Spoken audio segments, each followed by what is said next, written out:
Where do you live? In the light or in the shadows?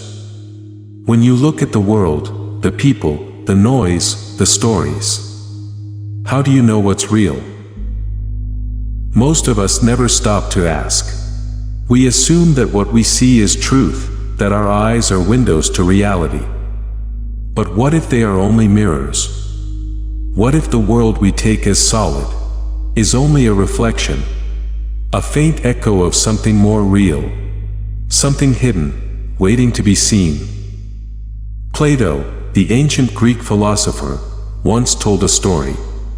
It wasn't about gods or kings, but about people like us. He imagined a group of prisoners, chained inside a dark cave. They've been there since birth. They can't move their heads. All they can see is the wall in front of them. Behind them, a fire burns. And between the fire and the prisoners, other people pass by, carrying objects, statues, tools. Their shadows are cast on the wall. The prisoners, watching these shadows flicker and move, believe they are seeing life itself. To them, the shadows are reality. Until one day, one of them is freed. At first, the light burns his eyes. Everything feels unbearable, too bright, too strange. But slowly, his eyes adjust. He begins to see, not just shadows, but the real world. Trees, sunlight, his own hands. And when he returns to the cave to tell the others, they laugh at him. They call him mad. Because to them, the shadows are all there is. It's an old story, 2,500 years old. But somehow, it feels more relevant than ever. We live in our own kind of cave, lit not by fire, but by screens. Images, opinions, data, all flickering across the walls of our perception. And yet, behind every opinion, behind every belief, there is something more, something unspoken, something we rarely look toward. The story of the cave isn't really about others. It's about consciousness itself. About what it means to awaken, not just to new information, but to a new way of seeing. Maybe you can feel that difference in small, private moments, when the mind suddenly quiets, and the world appears vivid, alive, almost sacred. The light changes, but nothing has changed. It's just that you are seeing clearly, for the first time. Plato's cave is not a place.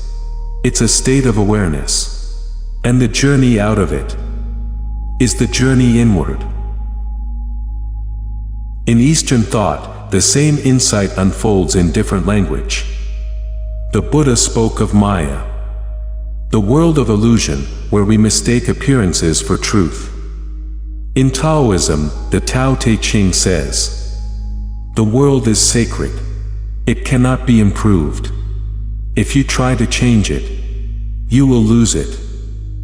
And in the Upanishads of India, the self that sees, the witness, is said to be beyond all names, beyond all forms. Each tradition, in its own way, points to the same realization. Reality is not what we think it is. An awakening is not about adding more knowledge, but about seeing through what was never real to begin with. Let's try something together.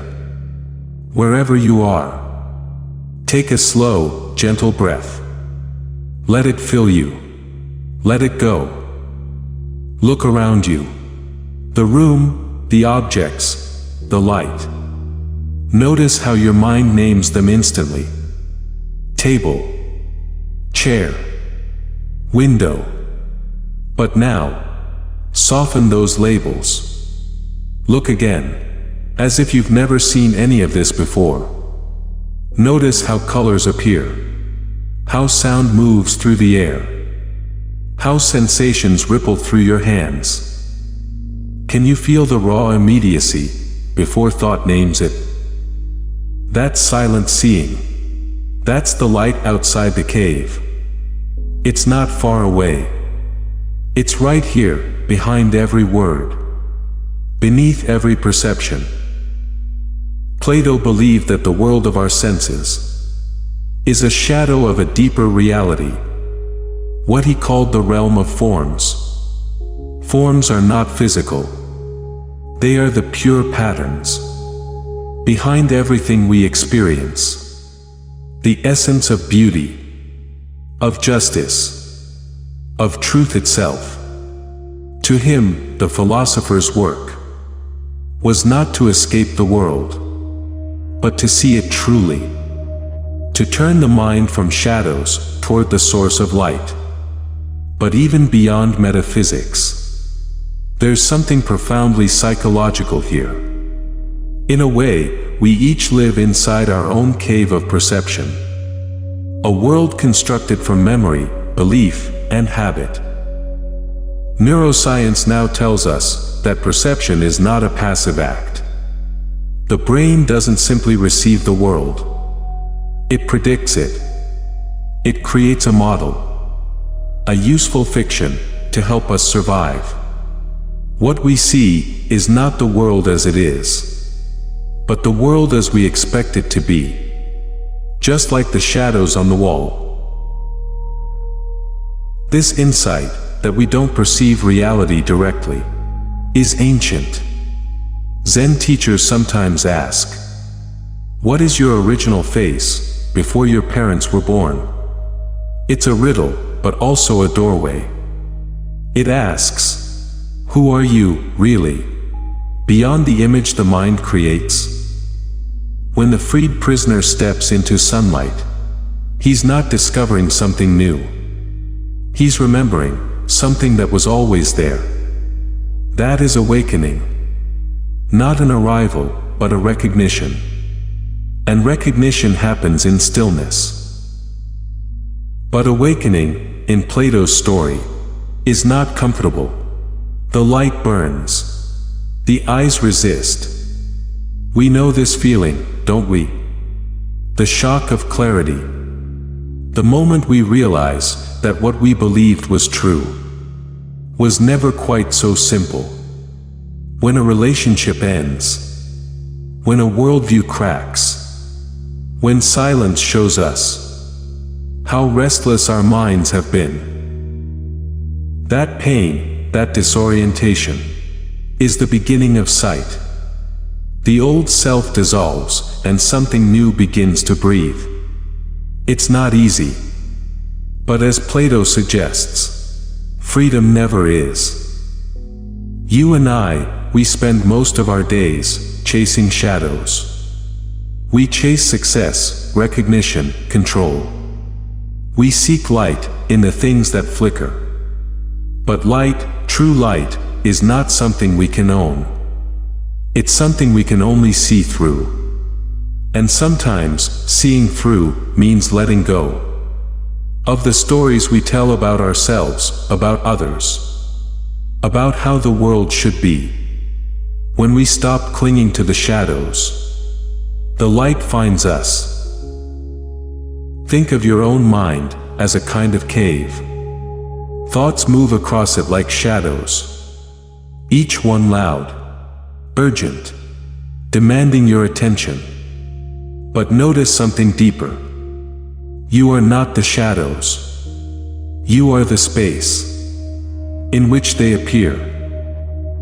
The awareness that sees them come and go.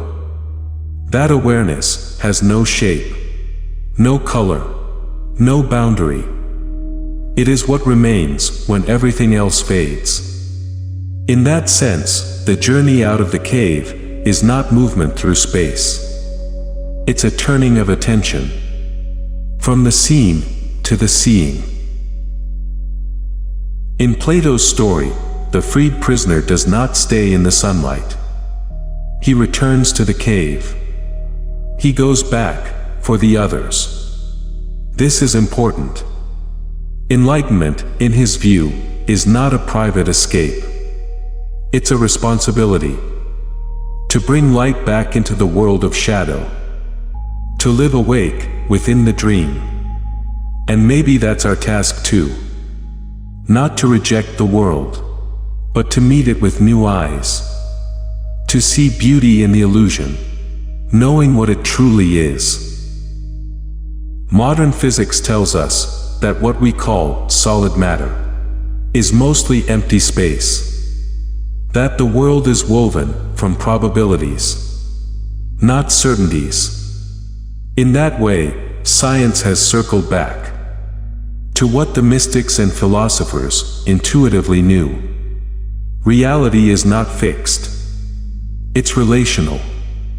It depends on perception. And perception depends on the quiet quality of our attention. So perhaps the question is not, what is real?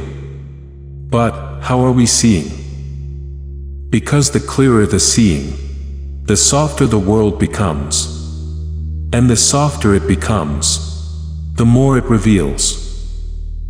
Next time you step outside, into sunlight or shadow, try this. Pause for a moment. Feel the air on your skin. Watch how light plays on the surface of things. Ask yourself, without words, what is it that is looking? Not who, but what?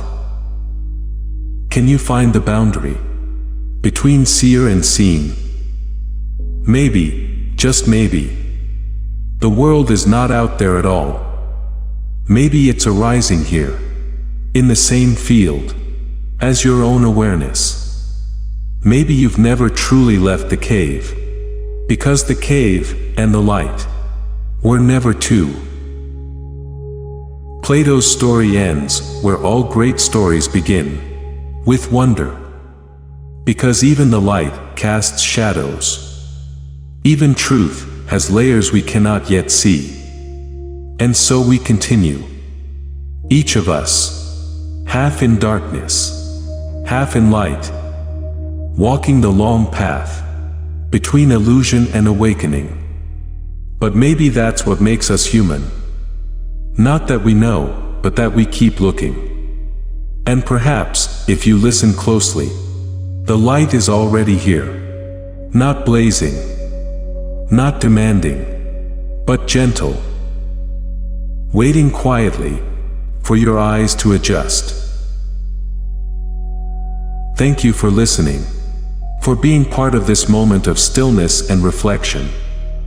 If something in today's episode resonated, a question, a calm, a spark of curiosity, let it live in you a while. Let it breathe. This has been What We Are, a journey into consciousness, perception, and the quiet mystery of being alive. Until next time, be gentle with what you notice, and with whoever you are becoming.